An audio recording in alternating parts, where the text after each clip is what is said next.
আসসালামু আলাইকুম YouTube family, welcome house cooking recipe and blog চ্যানেলে। কেমন আছে সবাই? আশা করি সবাই ভালো আছে। এই গরমকালে একইভাবে ফুড খেতে আমাদের ভালো লাগে না, তাই ফুডকে একটু নতুন পদ্ধতিতে যদি খাই তাহলে খুবই মজা লাগে, খাস করে যদি চাট বানিয়ে। তো আজ আমি আপনাদের সাথে শেয়ার করব জুসি জুসি ফ্রুট চাট। তো কীভাবে বানাচ্ছি দেখতে হলে পুরো ভিডিওটা অবশ্যই দেখবেন। ভালো লাগলে একটা লাইক করবেন, কমেন্ট করবেন, শেয়ার করবেন। চলুন ফটাফট বানিয়ে ফেলি ফ্রুট চাট।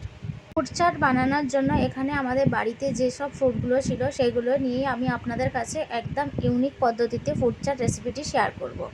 এর আগে আমি ক্রিমি ফ্রুট চাট শেয়ার করেছিলাম বা আদার্স ফ্রুট চাট শেয়ার করেছিলাম। আজকে একদম juicy juicy fruit chaat share করব। তার জন্য আমি আপেল নিয়েছি, কমলা নিয়েছি, স্ট্রবেরি নিয়েছি, বেদানা নিয়েছি, আনারস নিয়েছি, নাশপাতি নিয়েছি, কিউবি নিয়েছি, কলা নিয়েছি, আর নিয়েছি খেজুর নিয়েছি, যেগুলো আমাদের বাড়িতে সবারই বাড়িতে এই ফ্রুটগুলো থাকে।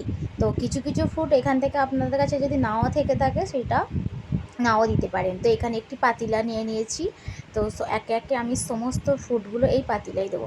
এই গরমকালে এইভাবে ফ্রুট চাট বানিয়ে ফ্রিজে রেখে তারপর যদি খান, মাশাল্লাহ এত সুন্দর খেতে লাগবে, আর প্লাস শরীরের পক্ষেও খুবই উপকার। তো একইভাবে একই রকম গেমি ফুড অনেক সময় আমাদেরকে খেতে ভালো লাগে না। তো যদি এইভাবে একটু অন্যরকম পদ্ধতিতে ফ্রুট চাট বানিয়ে খাই তাহলে খুবই মজা লাগবে। আর চাট সাধারণত আমরা মেয়েরা সবাই পছন্দ করি, তাই না? তো এইভাবে আমরা চাট বানাবো, ফ্রুট চাট। তো একদম জুসি জুসি ফ্রুট চাট। তো কীভাবে জুসি জুসি ফ্রুট চাট বানাচ্ছি দেখতে হলে পুরো ভিডিওটা আমার অবশ্যই দেখবেন।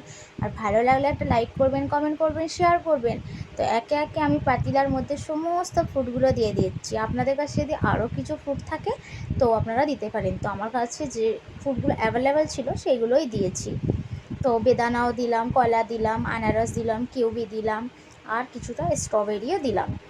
তো বললাম না, আপনাদের ইচ্ছা মতো ফুড এখানে চয়েস করতে পারেন। আমি আমার ইচ্ছা মতো ফুডগুলো এখানে দিয়েছি। আর ফ্রুট চাট বানানোর জন্য খুব বেশি ফ্রুট প্রয়োজনও হয় না, সাধারণত দুটো করে ফ্রুট কিনলেই আমাদের ফ্রুট চাট রেডি হয়ে যাবে, বেশি ফ্রুটের প্রয়োজনও হয় না। তো এইভাবে ফ্রুটগুলো সমস্ত আমি পাতিলার মধ্যে দিয়েছি। আর এখানে যে জুসটি দেখছেন এটি কমলা লেবুরই জুস, আমি বার করে রেখে দিয়েছিলাম। বললাম নি ফার্স্ট আমি জুসি জুসি ফ্রুট চাট বানাবো, একদম অন্য পদ্ধতিতে কমলা লেবুর যে জুস সেটিকে বানিয়ে রেখে দিয়েছিলাম। আর এখানে দিয়ে দিলাম আমি স্বাদ মতো লবণ। আর আমি এখানে কোনো চিনি ব্যবহার করব না, কারণ এই ফ্রুটের মধ্যে অলরেডি চিনি থাকে, তো চিনি দেওয়ার প্রয়োজন নেই। আর এখানে দিয়ে দেবো ব্ল্যাক পাউডার 1 চামচ ভর্তি করে। আমি এখানে